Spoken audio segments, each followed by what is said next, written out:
let's go through the news then on the Nucht. On the Nucht. Here we go. More new lockdown measures.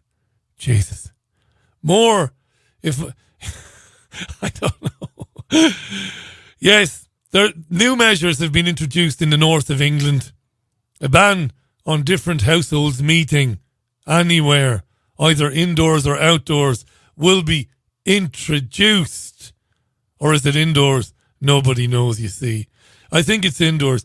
It's going to be illegal to meet indoors, and that includes, obviously, places like pubs in Liverpool, Warrington, Hartlepool, and Middlesbrough from midnight on Saturday. Why?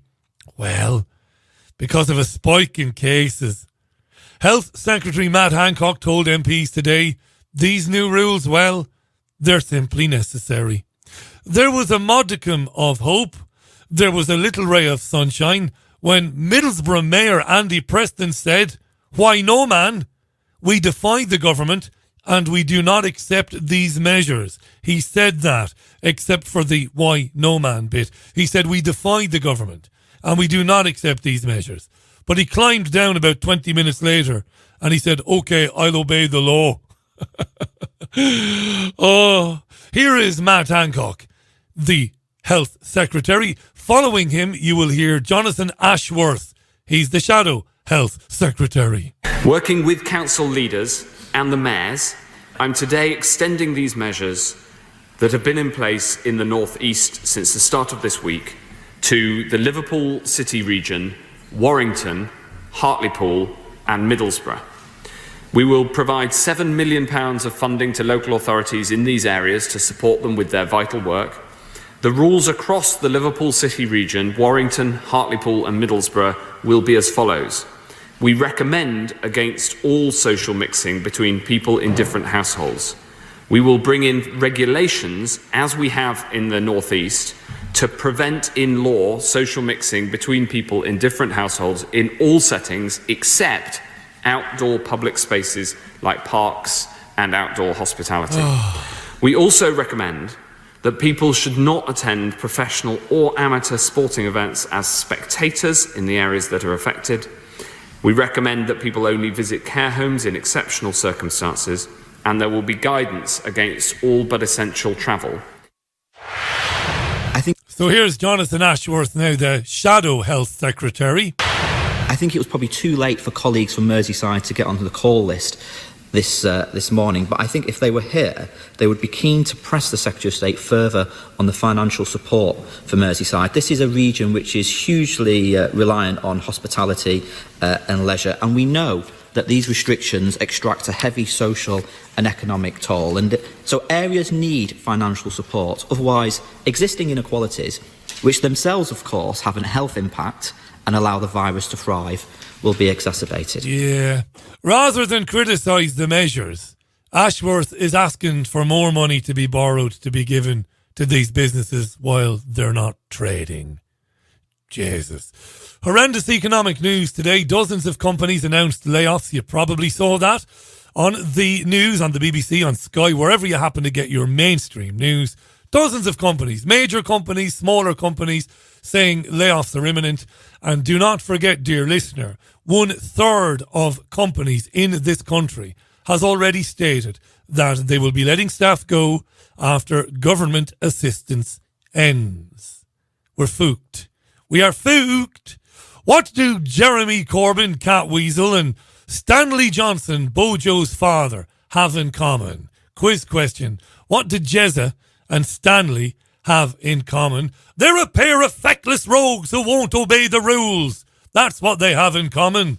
Both men apologised today after being snared breaking the rules. Jeremy Corbyn had a dinner party of 8 or of 9, the bastard. And Stanley Johnson was shopping without a mask. Find them? James O'Brien, arsehole, of LBC Radio, asked the Mayor of London, Sadiq Khan, what to do with the pair of scurrilous rule breakers. Have a listen. Do you think that Boris Johnson's dad and Jeremy Corbyn should be fined for breaching lockdown rules? They both apologised, which is the right thing to do, unlike somebody else we know who's broken the rules, but it's not good. And, they both apologised. They realised they did wrong. And I'd say both to Johnson and Corbyn, they're both in the most at-risk groups. They're in the most at-risk groups. They're older people. They're most at risk, but they could catch the virus and pass it on. I'm relieved they both apologised. I'm relieved they apologised too. And what I'd rather those involved in enforcement do is focus on those who are repeat offenders. But if Stanley Johnson or Jeremy Corbyn break the rules again, I think they should be fined. It would be great messaging to do it now, wouldn't it? Everyone would know that everybody is subject to the same rules, which you obliquely refer to a very egregious example of people being essentially told that the rules only apply to them and not to the people. He's a little rat, James O'Brien, isn't he? He even looks like a rat. Have you seen him on LBC's Twitter page? Because radio is dead. They film these guys. Everything is video. Now, this is the last radio show left in the world, the one you're listening to now. There'll never be a webcam here. It's radio. I explained this previously. I might do it again in the future. He's a rat, O'Brien, isn't he? Yeah, the difference, I'd say, look, firstly, listen, I'm in no way condoning what they did, but both Johnson and both Jeremy Corbyn and Stanley Johnson have apologised. It's very different from what happened. No, they have. It's a good point. And so when you think about punishment, there are a number of reasons you do it: to deter, to set an example, to change people's behaviour. They both accepted they were wrong. They're going to make sure they obey the rules and hope this sends a message that the rules are there for everyone to follow. Well, it actually sends a message that if you say sorry, well, that's all right then.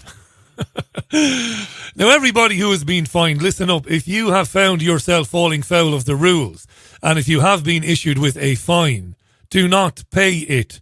Have your day in court, dear listener, and point to the letting off of Johnson and Corbyn. That's your get out of fine card, isn't it? Go to court, magistrate, whatever. Why didn't you pay your fine? Well, I said sorry. If it's good enough for the former leader of the opposition and Stanley Tally-Ho Johnson, well, it should be good enough for me. Right.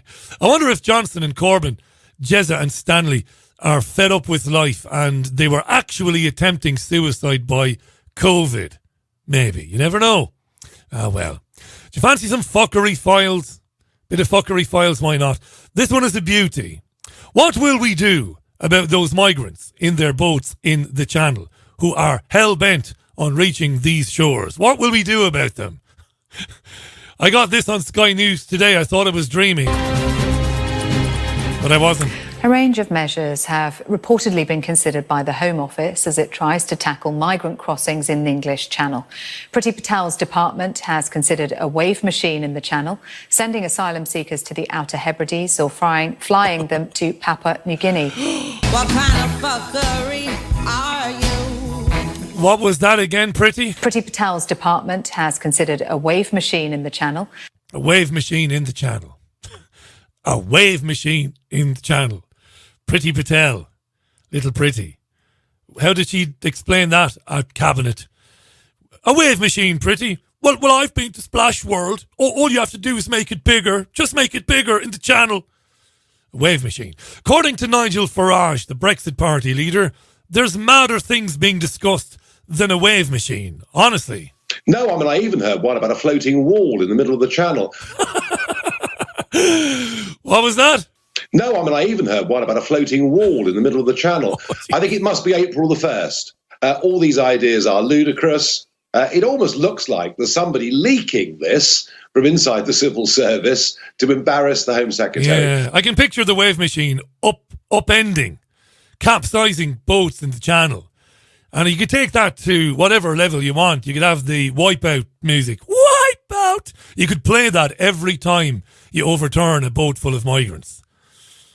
I mean, yeah. There's some good business, though. Some good business. There's some good news about business. Yes, there's actually some good news about business amidst all the doom and gloom. Sex dolls are selling like hot cross buns, according to Jade Stanley, who makes sex dolls for a living. Now, Jade was on this morning with Philip Schofield and Holly Willoughby today. Serious business, this lockdown, you see, prevented people being able to mix with other households, including shag with members of other households. And that has left men very frustrated. And of course, it's left men very horny. And now I'm having to yank myself off round the clock because I haven't got any proper sex with girls. You don't have to yank yourself off around the clock because sex dolls are selling like hotcakes and they are very expensive. Holly Willoughby, the co-presenter of This Morning, said to the manufacturer Jade, the doll is cold and rubbery and soulless and no substitute for human contact. Well, Jade begs to differ. Well, Holly, you're fortunate to be married and have children. There are a lot of people out there who are not as fortunate and they actually see a doll as a present. A bit like having a cat or a dog in your home, it is a present. And actually... A present. Ask Ed and Lorraine Warren about presents and dolls. Actually, the dolls, they do warm up. We can put... They warm up. You can actually get them to warm up. Boxes in. That's always quite a big request. So they can actually... There is an AI function. There's an AI function where it'll talk to you. Where they can talk to you in a fashion. It is the fact of I have customers that buy the dolls to just sit in a chair or to actually lie in a bed. It's just having somebody there. Having somebody there. So some customers don't buy the dolls to have their merry way with the dolls.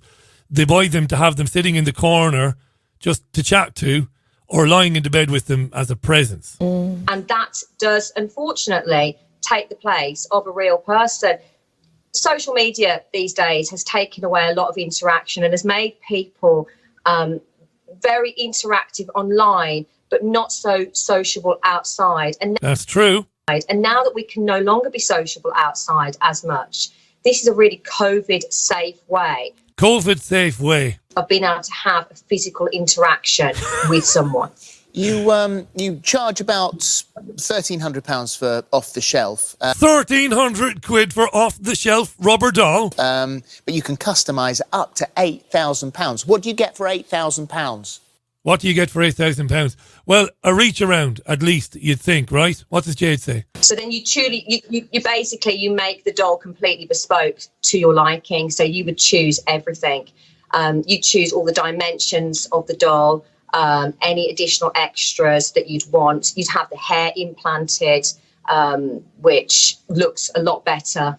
It's a lot more aesthetically pleasing. So you just choose every aspect of that doll. You choose, you design. And you so some people have modelled them on partners that they've lost, you know, like in bereavement. Yeah. Creepy. Yeah, they have, and that again has brought a lot of comfort to people. If that's what people want to do, who are we to judge or to criticise? It's it brings them comfort in their time of need. And so, remind me, sorry, what's the name of the doll that sat next to you there? So this is Jessie. This is Jessie. So Jessie is one of your male dolls. He looks a bit shocked. He does. Well, he's on the telly. He's on This Morning. He wasn't expecting that. You've seen an increase in male dolls as well, haven't you? I have, yeah. A really large increase in male. Fucking feminists. Increase in male dolls. There's a massive market out there for male dolls and transsexual dolls as well. Transsexual dolls. A really, really big market. And have you been approached by couples who want to incorporate a safe third person into the relationship? My God. Have couples been rocking up to the shop saying, we'd like to have a threesome, but we want to have a safe threesome, so we'll have a look through your dolls there? Yes, regularly. The safe threesome. That's I'm actually in the vaudeville. In the process of setting up like a pop-up shop where I live, because I often find that couples in particular, they actually want to come and view a doll before they purchase. Yeah, they want to come and view the doll. And people don't see sex dolls so negatively anymore, Jane. Yeah, I think that I'm helping to change that perception as well about sex dolls, because there is so much more to them. It's just so much more to them. I think they have had a bit of a bad press. Sex dolls are the latest identity group now to be vulnerable, that need to be protected from stigma and from oppression and from prejudice. A few years ago, or people have a perception of how they are. And I'm hoping that I'm helping to change that, because they offer so much more than just sex. And people do want to come and view them. they don't always want to remain anonymous. A lot of people do, but when you're making such a considered purchase, you would often like to come and see what it is that you're buying. Touch the doll, feel the doll. Touch the doll and feel the doll. It is 20 minutes past the hour. Welcome to the Richie Allen Radio Show. If you're just joining us, there was an issue with Spotify yesterday. I do believe yesterday's episode is now on Spotify. If you want to download it from there, better have a glass of water. Bit of a frog in my throat there. And what we're going to do now is I'm going to take a tune and then I'm going to take your calls. But I want you to listen to me carefully. I do not want your life story. Not today. I'm going to take a lot of calls today. And I've said this before and I've not engaged it. I'm going to go as briskly through the calls as I possibly can. So I want you to be on point. Tell me what you want to tell me. We'll have a little bit of a chat and then we'll move on. Now, of course, if you've got a very personal story that's important, we can do that on the regular show. I'm happy to do that anytime. But I want to get through as many calls as I can today. So let me give you the details again. The details are, the Skype name is Chat with Richie. All one word. There is no T in Richie. Chat with Richie.